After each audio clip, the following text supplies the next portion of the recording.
अस्सलाम वालेकुम। मेरा नाम है अबरार चौहान। आज हम बाब नंबर 7 के मुख्तसर सवालात के एक और हिस्से को करने जा रहे हैं।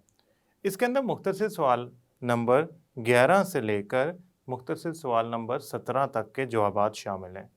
इसके अंदर हम कोशिश करेंगे कि तमाम मुख्तसर सवालात को मुख्तसर तरीके मगर मौजू के मुताबिक मुकम्मल जवाब के साथ बयान कर सकें। इन तमाम सवालों के जवाब जानने के लिए हम चलते हैं लेक्चर की तरफ। आज का हमारा मौजू मुख्तसर सवालात ही हैं।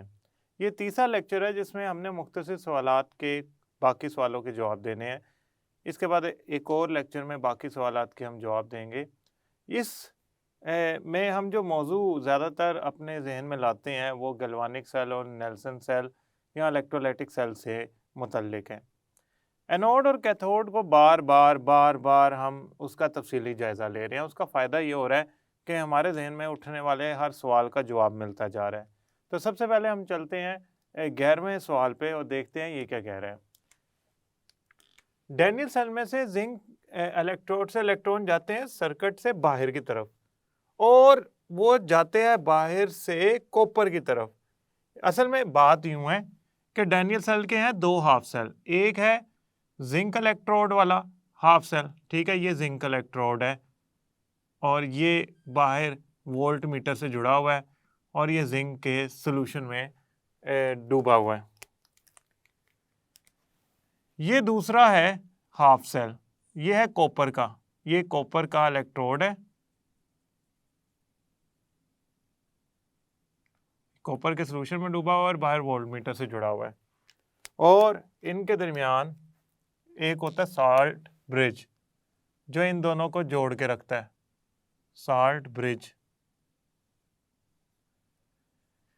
अब आप बात याद रखें, जब जिंक और कॉपर ये दो मुख्तलिफ हिस्से हैं, कोने हैं, अब जिंक से इलेक्ट्रॉन होते हुए जाते हैं कॉपर की तरफ। उसकी वजह क्या है? पहले गए जिंक एनोड, इसे कहेंगे एनोड। एनोड का मतलब होता है कि जिससे बाहर की तरफ जा रहे हो। जिंक से इलेक्ट्रॉन बाहर की तरफ जाते हैं और कॉपर की तरफ पहुंच जाते हैं और कॉपर उन इलेक्ट्रॉन को हासिल कर लेता है। तो डैनियल सेल के अंदर जिंक इलेक्ट्रोड से इलेक्ट्रॉन दूसरे कॉपर के हाफ सेल की तरफ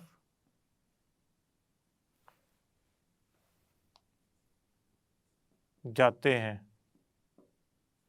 अब सवाल ये पैदा होता है वो दूसरे हाफ सेल की तरफ क्यों जाते हैं? क्योंकि जिंक का इलेक्ट्रॉन निकालने का रुझान ज़्यादा होता है कॉपर के मुकाबले में। तो जिंक क्या करता है? बाहर की तरफ इलेक्ट्रॉन भेजी जाता है और वो बाहर से किस तरफ जाते हैं? कॉपर की तरफ जाई जाते हैं। बाहर से मुराद है सर्किट, ये सर्किट से होते हुए इलेक्ट्रॉन कॉपर की तरफ चले जाते हैं। इसको हम कहेंगे कि इलेक्ट्रॉन का चलने का रुझान, इलेक्ट्रॉन का किस तरफ जाने का रुझान है? तो जिंक से कॉपर की तरफ, जिंक हाफ सेल से कॉपर हाफ सेल की तरफ जाने का रुझान है। सवाल नंबर 12, गैल्वानिक हाफ सेल में गैल्वानिक सेल में एनोड और कैथोड इलेक्ट्रोड्स के नाम क्यों दिए जाते हैं? अच्छा, वैसे ये नाम के पीछे ना एक बड़ी सादी सी एक मालूमात है। एनोड का मतलब होता है, ये ना ग्रीक वर्ड है जिसका मतलब होता है बाहर की जानिब, बाहर की जानिब। कैथोड का मतलब होता है कैथोडिस्क से निकला है जिसका मतलब होता है अंदर की जानिब। अगर आप गौर करें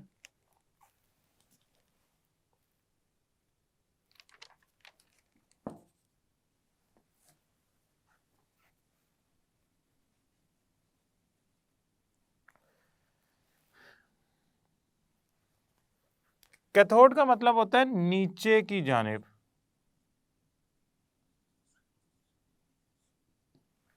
अगर आप गौर करें तो एनोड और कैथोड में क्या, इनके नाम देने के पीछे क्या वजह है? देखिए, गौर करें, ये ऊपर वाली तस्वीर में जिंक अपने इलेक्ट्रॉन्स एनोड पे छोड़ छोड़कर जा रहा है।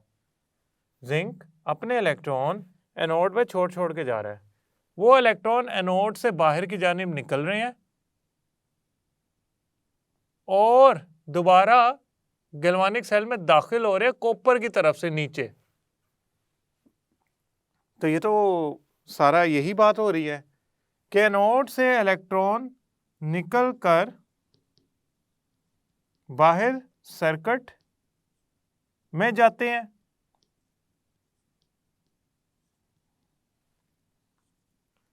सर्किट से इलेक्ट्रॉन्स निकलकर नीचे या वापस सेल में आते हैं।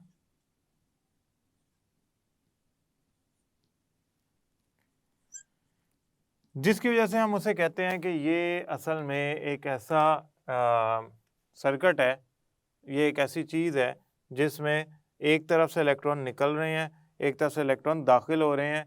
तो ये पूरा इलेक्ट्रोड और सर्किट मिलाकर उनके नाम देने पड़ गए कि एक तरफ से इलेक्ट्रॉन निकल रहे हैं, उस हिस्से को क्या कहें, उस हिस्से को हम एनोड कहेंगे, और जिस तरफ से दाखिल हो रहे हैं उस हिस्से को क्या कहें, उसे कैथोड कहेंगे। तो ये किताब से थोड़ा सा हट के सवाल था कि उनके नाम क्यों दिए जाते हैं। नाम देने के पीछे वजह यह है कि एनोड में बाहर की जानिब इलेक्ट्रॉन जाते हैं। कैथोड ग्रीक वर्ड है कैथोडिस, एनोडिस। ये कैथोडिस का मतलब होता है कि इलेक्ट्रॉन नीचे की जानिब जा रहे हैं, घुस रहे हैं किसके अंदर, वापस सेल में। जैसे कि शक्ल से वाज़ेह है कि एनोड से निकल रहे हैं, ये एनोड है, ये जिंक का ये वाला हिस्सा ये एनोड है। एनोड से निकल रहे हैं और कैथोड में वापस जा रहे हैं नीचे की तरफ, तो हम कहेंगे ये एनोड है, वो कैथोड है। अच्छा, गैल्वानिक सेल में कैथोड पे क्या होता है? देखिए कैथोड पे क्या होता है, कैथोड पे हो क्या रहा है, कैथोड पे मौजूद कॉपर के आयंस इलेक्ट्रॉन हासिल करके कॉपर मेटल बना रहे हैं। आप कहेंगे इलेक्ट्रॉन का हसूल, तो रिडक्शन होता है। तो गैल्वानिक सेल के अंदर कैथोड में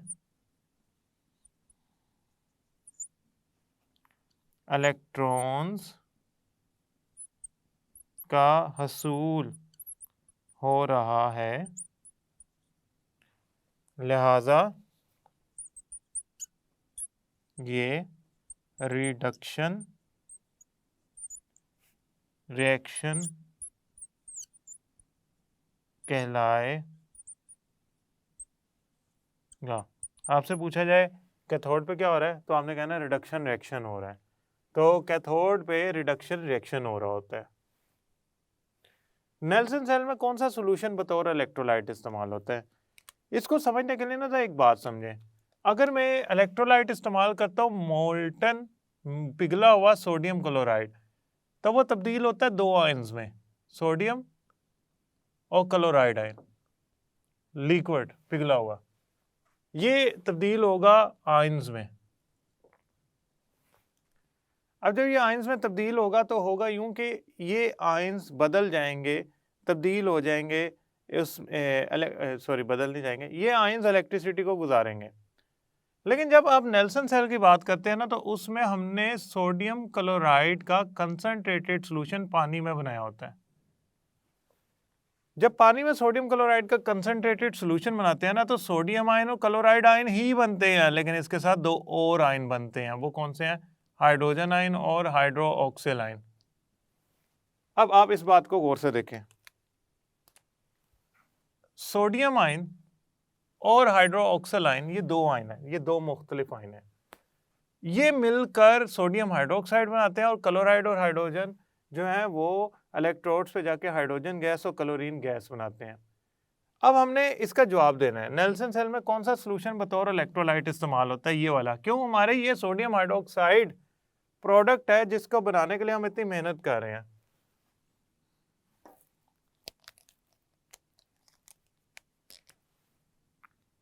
नेल्सन सेल में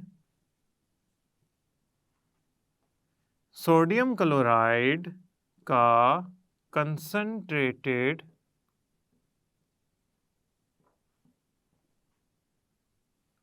सॉल्यूशन यानी ब्राइन इस्तेमाल होता है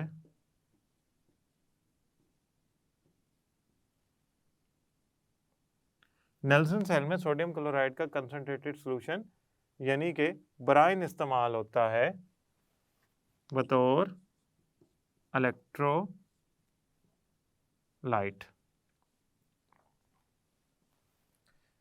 अब नेल्सन सेल में बाई प्रोडक्ट्स कौन से बनते हैं? पहली बात है प्रोडक्ट कौन सा है। बाई प्रोडक्ट क्या होता है?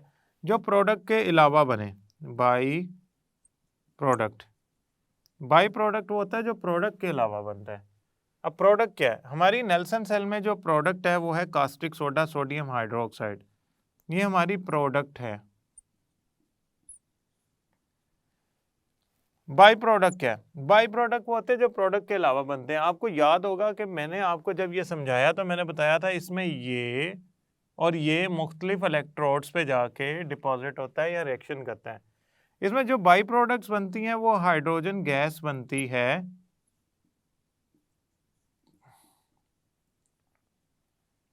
हाइड्रोजन गैस बनती है किसके ऊपर बनती है? ये बनती है कैथोड पर। जो लोहे का कैथोड था ना, सुराखदार परफोरेटेड, उस पर हाइड्रोजन गैस बनती है। और क्लोरीन गैस बनती है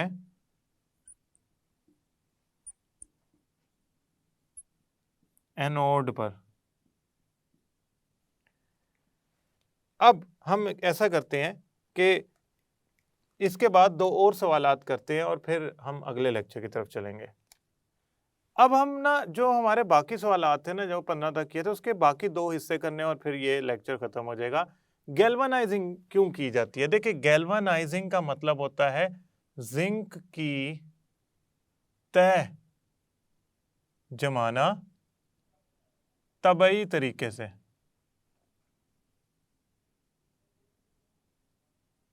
तो अब ये आपने याद रखना है कि गैल्वेनाइजिंग इसलिए की जाती है ताकि हम जिंक की तह जमा सकें तबई तरीके से।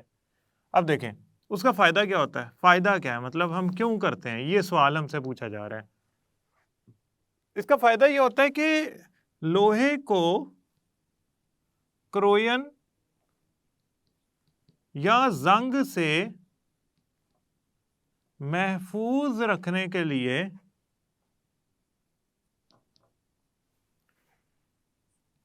उस पर कॉपर की तह लगा दी जाती है।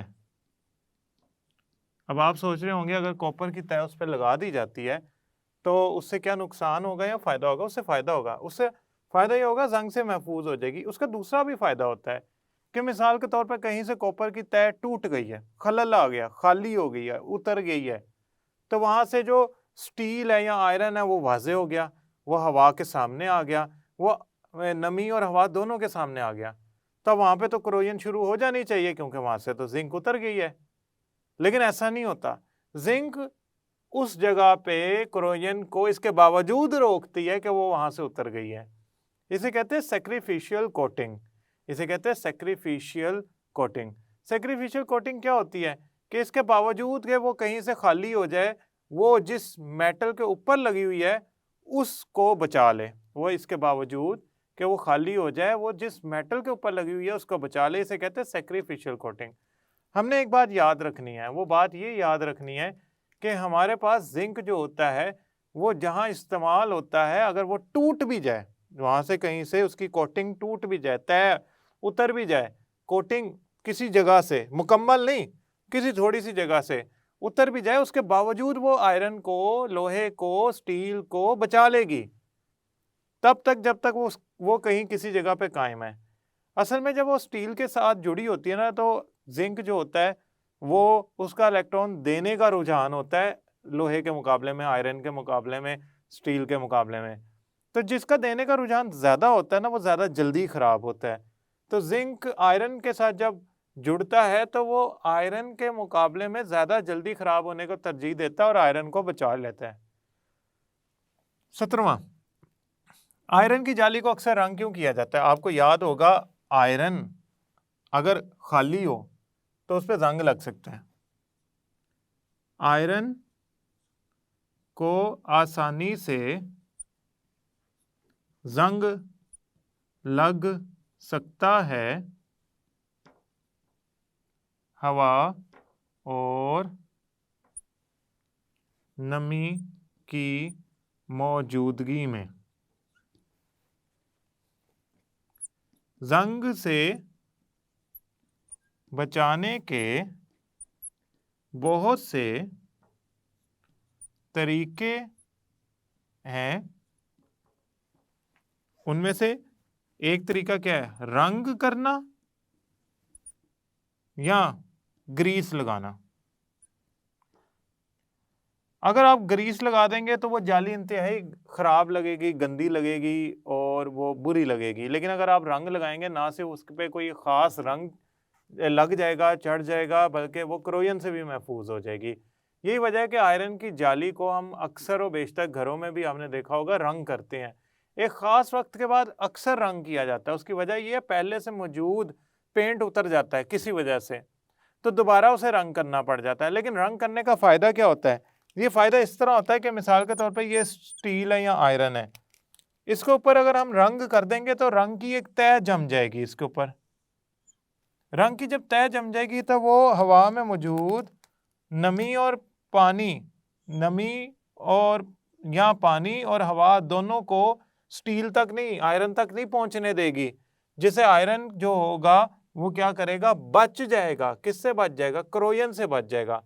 तो हम क्या करते हैं? जंग से बचाने के लिए रंग की एक बारीक सी तह आयरन पे लगा देते हैं, जिसकी वजह से रंग लगाने की वजह से आयरन का हवा और नमी से ताल्लुक खत्म हो जाता है, जिसकी वजह से उस पर क्रोयन नहीं हो पाती।